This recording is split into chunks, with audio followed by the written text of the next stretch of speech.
네, 송민순 전 장관의 문건 공개로 정치권에서는 안보 공방에 또 불이 붙었습니다. 더불어민주당 문재인 후보는 제2의 NLL 사건이라며 색깔론을 중단하라고 반발했지만 다른 후보들은 일제히 문 후보의 거짓말이 드러났다 이렇게 비판하고 있습니다. 취재기자 연결합니다. 김도원 기자. 네, 국회입니다. 네, 자 문재인 후보의 지시로 북한에 물어봤다 이런 내용인데요. 문 후보 측 입장은 먼저 어떻습니까?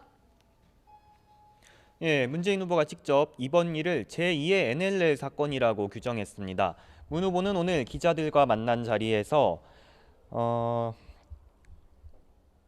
송 전 장관은 유독 자신과 관련된 부분에서 사실과 다른 내용을 담고 있다. 지금까지는 기억이 다르다고 이해했지만 이제는 좌시할 수 없고 책임을 묻겠다고 밝혔습니다. 또 당시 대통령 주재 회의에서 인권 결의안 기권 방침이 먼저 결정됐다며 북한에 먼저 물어봤다는 송 전 장관의 주장은 사실이 아니라고 말했습니다. 하지만 다른 후보 측은 일제히 비판에 나섰는데요. 국민의당 안철수 후보 측은 송민순 전 장관이 얼마나 답답했으며 문건까지 공개했겠냐며 문재인 후보는 거짓말을 중단하라고 비판했습니다. 또 북한 주적 논란에 대해서는 안 후보가 직접 정리를 했는데요. 지역적인 논쟁이라면서 북한은 적인 동시에 평화 통일의 대상이라고 선을 그었습니다. 자유한국당 홍준표 후보는 송 전 장관의 문건 공개로 북한의 커다란 거짓말, 문 후보의 커다란 거짓말이 드러났다며 이런 후보에게 국군 통수권을 맡길 수 있는지 회의적이라고 말했습니다. 바른정당 유승민 후보 측 하태경 전략부본부장도 문재인 후보의 거짓말이 입증됐다며 문 후보는 국민 앞에 사죄하라고 촉구했습니다. 네, 또 이 문건 논란 속에 각 당 후보들 유권자를 만나기 위해서 분주하게 움직이고 있을 텐데요. 이 상황도 좀 정리를 해주시죠.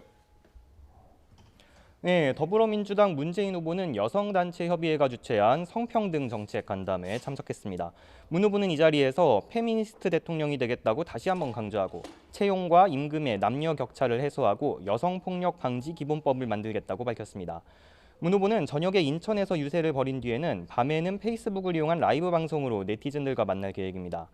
국민의당 안철수 후보는 넓은 범위의 협치의 틀을 만들겠다며 자신이 집권하면 정당별 의석수가 무의미하게 되는 빅뱅이 일어날 거라고 밝혔습니다. 40석도 안 되는 의석으로 어떻게 국정을 운영할 거냐는 문제 제기에 대해 정계 개편 가능성을 밝힌 겁니다. 안 후보는 오후에 1박 2일 일정으로 문재인 후보가 강세인 것으로 평가되는 울산과 부산을 차례로 방문해 집중 유세를 펼칠 계획입니다. 오전에 관훈클럽 토론회에 참석한 자유한국당 홍준표 후보는 오후에 경북 지역을 찾아 지지층 결집을 노립니다. 포항과 경주 등을 돌면서 종북 세력과 귀족노조, 전교조가 우리 사회의 적폐라며 좌파 세력의 집권을 막아야 한다고 지지를 호소할 전망입니다. 바른정당 유승민 후보는 한국방송기자클럽 초청 토론회에서 자유한국당은 친박 세력이 그대로 있고 국민의당은 안보가 불안하다며 단일화나 연대 불가 방침을 거듭 밝혔습니다. 이어서 서울을 돌며 탄핵에 앞장선 합리적 보수라는 점을 강조하며 유권자들에게 지지를 호소할 전망입니다.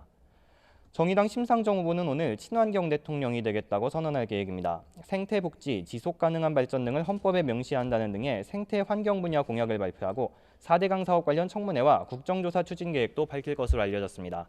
지금까지 국회에서 YTN 김도훈입니다.